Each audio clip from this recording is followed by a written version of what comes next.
Good morning USA Canada Anand ന്യൂസിലേക്ക് സ്വാഗതം. Trump ആവശ്യപ്പെട്ടു പലിശ നിരക്ക് കുറച്ച് ഫെഡ് ബോർഡ്. അടിസ്ഥാന പലിശ നിരക്ക് 0.25% വെട്ടിക്കുറച്ച് US കേന്ദ്ര ബാങ്കായ ഫെഡറൽ റിസർവ്. ഇതോടെ US-ലെമ്പാടും 4.25 മുതൽ 4.5% നിന്ന് പലിശ നിരക്ക് 4 മുതൽ 4.25% കുറഞ്ഞു. US-ൽ വാഹന, വ്യക്തിഗത, വിദ്യാഭ്യാസ വായ്പാ പലിശയും ക്രെഡിറ്റ് കാർഡ് പലിശയും കുറയാൻ സഹായിക്കുന്നതാണ് തീരുമാനം. ഒന്നിനെതിരെ 11 വോട്ടുകളുടെ ഭൂരിപക്ഷത്തിലാണ് ഫെഡ് ബോർഡ് അടിസ്ഥാന പലിശ നിരക്ക് കുറയ്ക്കുന്നതിനെ അനുകൂലിച്ച് വോട്ട് ചെയ്തത്. 2024 ഡിസംബറിൽ 25 ബേസിസ് പോയിന്റുകൾ കുറച്ചതിനു ശേഷം ഇത് ആദ്യത്തെ ഫെഡ് നിരക്ക് കുറയ്ക്കലായിരുന്നു. ഫെഡറൽ ഫണ്ട് നിരക്കിന്റെ ലക്ഷ്യപരിധി 0.5% പോയിന്റ് കുറച്ച് 4 മുതൽ 4.25% കമ്മിറ്റി തീരുമാനിച്ചു. ഫെഡറൽ ട്രഷറി സെക്യൂരിറ്റികൾ, ഏജൻസി കടം, ഏജൻസി മോർഗേജ് പിന്തുണയുള്ള സെക്യൂരിറ്റികൾ എന്നിവയുടെ ഹോൾഡിംഗുകൾ കുറയ്ക്കുന്നത് തുടരുമെന്ന് സെൻട്രൽ ബാങ്ക് കൂട്ടിച്ചേർത്തു. 9 മാസത്തെ കാത്തിരിപ്പിനൊടുവിലാണ് ഇക്കാര്യത്തിൽ തീരുമാനമുണ്ടായത്. പലിശ നിരക്ക് വെട്ടിക്കുറയ്ക്കണമെന്ന് അമേരിക്കൻ പ്രസിഡന്റ് ഡൊണാൾഡ് ട്രംപ് ആവർത്തിച്ച് ആവശ്യപ്പെട്ടിരുന്നു. കാനഡയിലെ താൽക്കാലിക താമസക്കാരെ ജനസംഖ്യയുടെ 5% താഴെയാക്കുമെന്ന് മാർക്ക് കാർണി. കാനഡയിൽ ഇന്ത്യക്കാരടക്കം താൽക്കാലിക താമസക്കാരുടെ എണ്ണം കൂട്ടത്തോടെ വെട്ടിനിരത്തുമെന്ന ഭീഷണിയുമായി പ്രധാനമന്ത്രി മാർക്ക് കാർണി. 2027 അവസാനത്തോടെ അന്താരാഷ്ട്ര വിദ്യാർത്ഥികൾ ഉൾപ്പെടെ രാജ്യത്തെ താൽക്കാലിക താമസക്കാരുടെ എണ്ണം ജനസംഖ്യയുടെ 5% താഴെയാക്കുമെന്ന് മാർക്ക് കാർണി മുന്നറിയിപ്പ് നൽകി.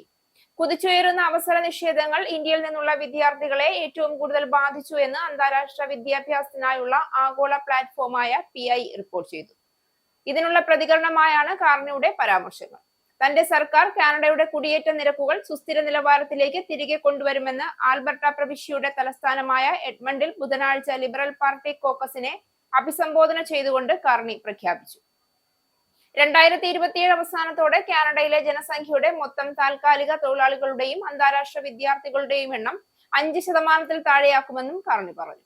2025 രണ്ടാം പാദത്തിൽ ഏപ്രിൽ മുതൽ ജൂൺ വരെയുള്ള കാലയളവിൽ 5-ൽ 4 പേരുടെ അപേക്ഷകൾ നിരസിക്കപ്പെട്ടതായി കുടിയേറ്റത്തിൽ ശ്രദ്ധ കേന്ദ്രീകരിക്കുന്ന അഭിഭാഷക പിന്തുണയുള്ള ഡിജിറ്റൽ പ്ലാറ്റ്ഫോമായ ബോർഡർ പാസ് റിപ്പോർട്ട് ചെയ്തു. കാനഡയിൽ സാങ്കേതിക പ്രോസസിംഗ് കാരണം വിസ നിരസിക്കൽ കൂടുന്നു. കാനഡയിൽ സാങ്കേതിക സംവിധാനം വഴിയുള്ള വിസ പ്രോസസിംഗ് കാരണം വിസ നിരസിക്കൽ കൂടുന്നത് ആശങ്കയുളവാക്കുന്നതായി നിയമവിദഗ്ധർ ചൂണ്ടിക്കാട്ടുന്നു. അപേക്ഷകർ ഉദ്യോഗസ്ഥർ പരിശോധിക്കുന്നുണ്ടോ എന്ന് പോലും സംശയിക്കുന്നുണ്ടെന്നും കുടിയേറ്റ നിയമവ്യവസ്ഥർ പറഞ്ഞു. IRCC ഉപയോഗിക്കുന്ന സാങ്കേതിക വിദ്യയാണ് വിസ നിരസിക്കൽ വർദ്ധിക്കുന്നതിനുള്ള കാരണമായി ഇവർ ചൂണ്ടിക്കാണിക്കുന്നത്. IRCC കമ്പ്യൂട്ടർ സഹായത്തോടെയാണ് അപേക്ഷകർ വേഗത്തിൽ പ്രോസസ് ചെയ്യുന്നതെന്ന് അധികൃതർ വ്യക്തമാക്കുന്നു. എന്നാൽ അന്തിമ തീരുമാനം കമ്പ്യൂട്ടർ അല്ല, ഉദ്യോഗസ്ഥരാണ് എടുക്കുന്നതെന്നും അവർ പറയുന്നു. നിരസിക്കപ്പെട്ട അപേക്ഷകർക്ക് വിശദമായ മറുപടി നൽകുന്നുണ്ടെന്നും വകുപ്പ് വ്യക്തമാക്കി. മാധ്യമങ്ങളെയും ചൊൽപ്പടിക്ക് നിർത്തി ഡൊണാൾഡ് ട്രംപ്. ബുധനാഴ്ച US-ലെ ഏറ്റവും ജനപ്രിയവും സ്വാധീനമുള്ളതുമായ രാത്രികാല ഷോകളിൽ ഒന്ന് താൽക്കാലികമായി നിർത്തിവെക്കാൻ ABC തീരുമാനിച്ചത് ഡൊണാൾഡ് ട്രംപിനും പാർട്ടിക്കും ലഭിച്ച വിജയമായി. ചാർലി കിർക്കിന്റെ കൊലയാളിയെ പ്രസിഡന്റ് ഡൊണാൾഡ് ട്രംപിന്റെ മാഗ പ്രസ്ഥാനവുമായി ബന്ധിപ്പിക്കുന്ന വിവാദ പരാമർശങ്ങളുടെ പേരിൽ ജിമ്മി കിമ്മൽ ലൈവ് ടോക്ക് ഷോയുടെ സംപ്രേഷണം ABC ബുധനാഴ്ച മുതൽ അനിശ്ചിതമായി നിർത്തിവെച്ചു. കഴിഞ്ഞയാഴ്ച കൊല്ലപ്പെട്ട വലതുപക്ഷ പ്രവർത്തകൻ ചാർലി കിർക്കിനെതിരായ വിമർശനങ്ങൾക്കെതിരെ നടപടിയെടുക്കുമെന്ന് ഡൊണാൾഡ് ട്രംപും സഖ്യകക്ഷികളും ഭീഷണിപ്പെടുത്തിയ സാഹചര്യത്തിലാണ് ഈ നടപടി. കിർക്കിന്റെ കൊലപാതകത്തിന് പിന്നിലെ ഉദ്ദേശങ്ങളെക്കുറിച്ചും സംഭവത്തോടുള്ള പ്രസിഡന്റിന്റെ പ്രതികരണത്തെക്കുറിച്ചും അവതാരകൻ ജിമ്മി കിമ്മൽ നടത്തിയ പരാമർശങ്ങളെ ഡൊണാൾഡ് ട്രംപ് വിമർശിച്ചതിനെ തുടർന്ന് ജിമ്മി കിമ്മലിന്റെ ഷോ അനിശ്ചിതമായി സംപ്രേഷണം നിർത്തിവെച്ചു. US-ലുടനീളമുള്ള ഡസൻ കണക്കിന് പ്രാദേശിക ABC സ്റ്റേഷനുകളുടെ ഉടമസ്ഥതയിലുള്ള സിൻക്ലെയർ ബ്രോഡ്കാസ്റ്റ് ഗ്രൂപ്പ് അറിയിച്ചതാണിത്. ഈ നീക്കത്തെ സ്വാഗതം ചെയ്ത ട്രംപ് അതിനെ അമേരിക്കയ്ക്കുള്ള മഹത്തായ വാർത്ത എന്ന് പ്രശംസിച്ചു. ഒക്ടോബർ 14 ദേശീയ അനുസ്മരണ ദിനമാക്കും. ചാർലി കിർക്കിന്റെ ജന്മദിനമായ ഒക്ടോബർ 14 കിർക്കിന്റെ അനുസ്മരണ ദിനമായി ആദരിക്കുന്നതിനായി നിർദ്ദേശിച്ച് റിപ്പബ്ലിക്കൻ നിയമസഭാംഗങ്ങൾ. കോൺഗ്രസ് അംഗം ജിമ്മി പാട്രോണിസും സെനറ്റർ റിക് സ്കോട്ടും ഉൾപ്പെടെയുള്ള നിയമനിർമ്മാതാക്കൾ ദേശീയ അനുസ്മരണ ദിനം വഴി ചാർലി കിർക്കിന്റെ ജീവിതത്തെയും പൈതൃകത്തെയും ആദരിക്കണമെന്നും നിർദ്ദേശിക്കുന്ന പ്രമേയം അവതരിപ്പിച്ചു. കാനഡയിലെ ഇന്ത്യൻ കോൺസുലേറ്റ് പിടിച്ചെടുക്കുമെന്ന ഭീഷണിയുമായി ഖാലിസ്ഥാനി സംഘടന. കാനഡയിലെ ഇന്ത്യൻ കോൺസുലേറ്റ് ഉപരോധിക്കുമെന്ന ഭീഷണിയുമായി US ആസ്ഥാനമായുള്ള ഖാലിസ്ഥാനി സംഘടനയായ 6 for Justice വാൻകൂവറിലെ ഇന്ത്യൻ കോൺസുലേറ്റ് വ്യാഴാഴ്ച ഉപരോധിക്കുമെന്നാണ് SFJ ഭീഷണി മുഴക്കിയത്. വാൻകൂവറിലെ ഇന്ത്യൻ കോൺസുലേറ്റിൽ 12 മണിക്കൂർ ഉപരോധം ഏർപ്പെടുത്തുമെന്ന് സംഘടന അറിയിച്ചു. ഉപരോധം പ്രഖ്യാപിച്ച സാഹചര്യത്തിൽ കോൺസുലേറ്റിലേക്ക് ആരും എത്തരുതെന്നും ആവശ്യക്കാർ മറ്റൊരു തീയതി തിരഞ്ഞെടുക്കണമെന്നും ഖലിസ്ഥാനി സംഘടന അറിയിച്ചു. 1 വർഷത്തിലേറെ നീണ്ട അകൽച്ചയ്ക്കു ശേഷം ഇന്ത്യയും കാനഡയും നയതന്ത്ര ബന്ധം പുനരാരംഭിക്കുന്നതിനുള്ള ഒരുക്കങ്ങൾ ആരംഭിച്ച ഘട്ടത്തിലാണ് വാൻകൂവറിലെ ഇന്ത്യൻ കോൺസുലേറ്റ് ഉപരോധിക്കുമെന്ന ഭീഷണിയുമായി SFJ രംഗത്ത് വന്നത്.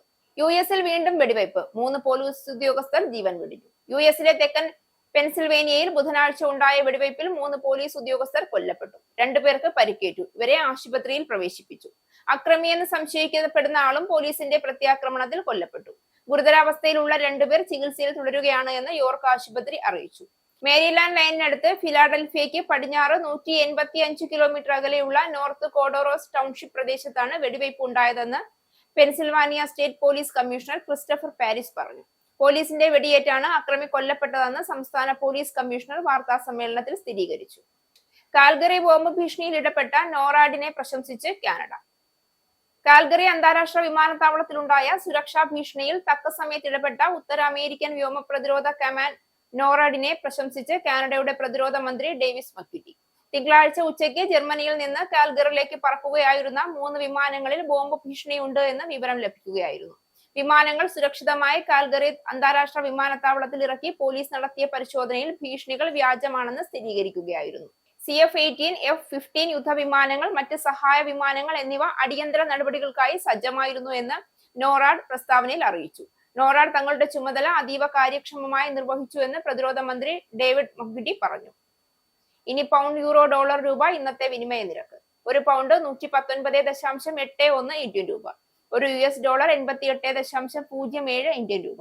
ഒരു യൂറോ 103.89 ഇന്ത്യൻ രൂപ. ഒരു പൗണ്ട് 1.36 US ഡോളർ.